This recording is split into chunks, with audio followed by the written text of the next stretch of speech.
just missed my dog peeing on the tarp. Excellent. Alright, let's get started.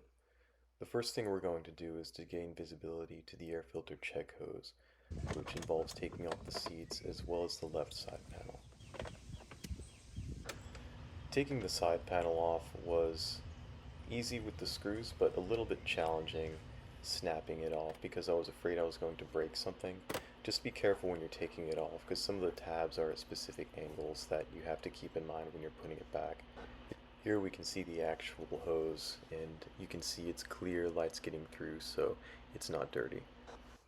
Next I'll be checking the front and rear brakes, just making sure each one turns on the brake light, and then I'm going to check for the brake pads, make sure they're not excessively worn, that they still have plenty of life left in them. Next check is the front brake fluid, followed by the rear brake fluid. Just make sure you've got plenty in there, that it's not dirty or anything. Next up, I'm kind of just wiggling the steering assembly, making sure I don't feel any clicking, that nothing feels off. Here I'm replacing the side panel. Take your time with this and just make sure the tabs align correctly.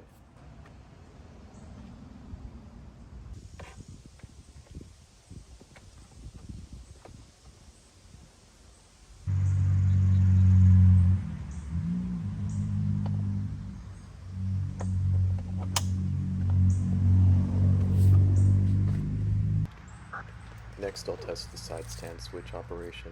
They shouldn't allow me to start it in gear when the side stand is down.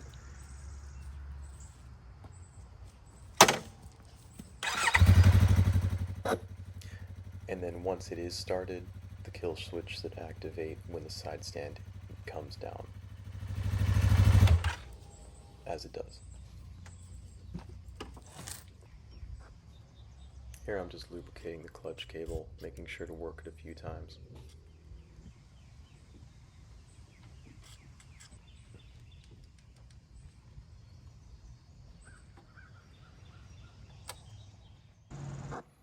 Next up is headlights and turn signals. I don't show the turn signals here, but just make sure they function both front and back. And as far as headlights go, I usually ride in the daytime, so I just want to be sure that they're working correctly and my brights work and my pass button works as well.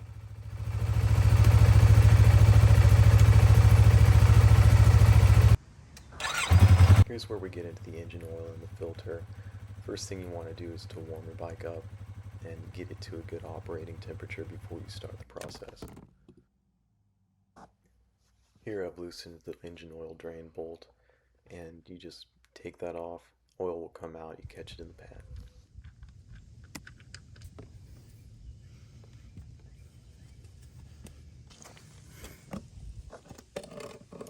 Here you want to check out the Slurpee goodness. Make sure it's not any weird colors, that no excessive shavings or metal bits or anything weird is coming out of your oil pan, because that could indicate a problem.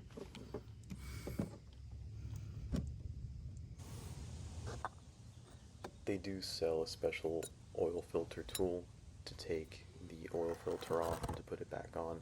This just happened to be one I found laying around, and it just happened to fit. So know that those are out there.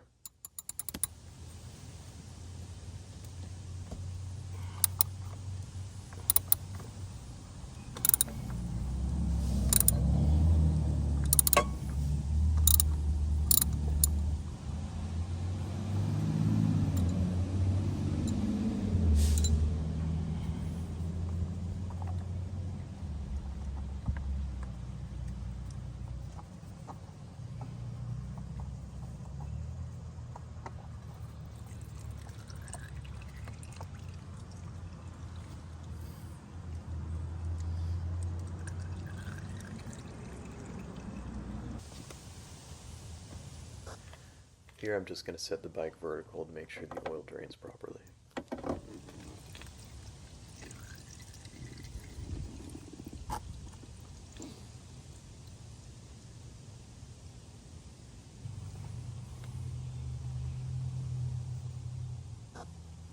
Here I've got the new filter. I'm just going to take a dab of oil and run it along the O-ring to make sure the seal is good, and then I'll also put a little bit on the threads as well. Here I took a paper towel and just made sure the surface was clean so I had a good seal.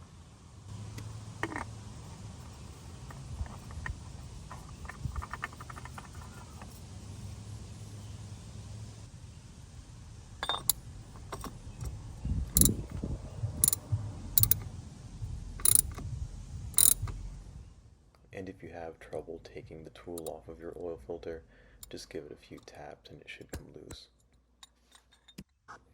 I used my best judgment on how tight to make these, but if you want to be sure, you can look up the torque specifications in the manual. I also reused the gasket on this oil drain bolt. Sometimes it's fine to use them again, but just keep an eye on it and replace it if you think it needs it. And now that we've completed the process of draining the oil and replacing the filter, we can now put new oil in. I'm starting off with 2 quarts and then I'll do a check.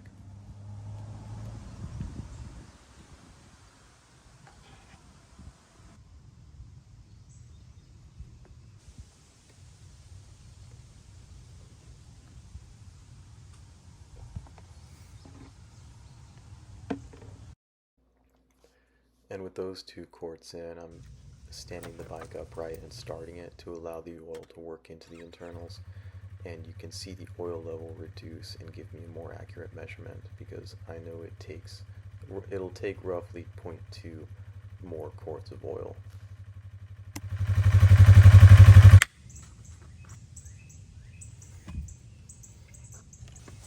And with that little bit more added, I'm going to stand the bike upright once again to get an accurate measurement, and we can see the oil is right about exactly where it should be. And now that the bike has been running a little bit more, do a double check to make sure your seals are good. It's normal to have some oil left over just from where you've been working, but no oil should be actively leaking.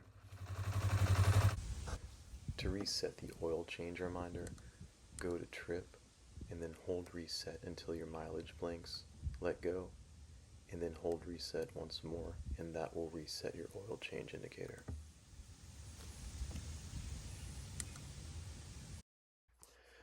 Wanted to show this. This is the dirty oil that I'm putting back into the bottles, but you can see metal shavings. Ignore the rocks, those didn't come out of my engine. But you can see shavings on the right, those glimmers. I understand that this is normal from especially a first engine service, so don't be alarmed if you see something like this. And there you have it, the 600-mile service on my R3. I'm really glad I did it myself. I'm that much more confident in the maintenance and that much more familiar with my own bike. So thank you for joining me, and I'll see you on the next one.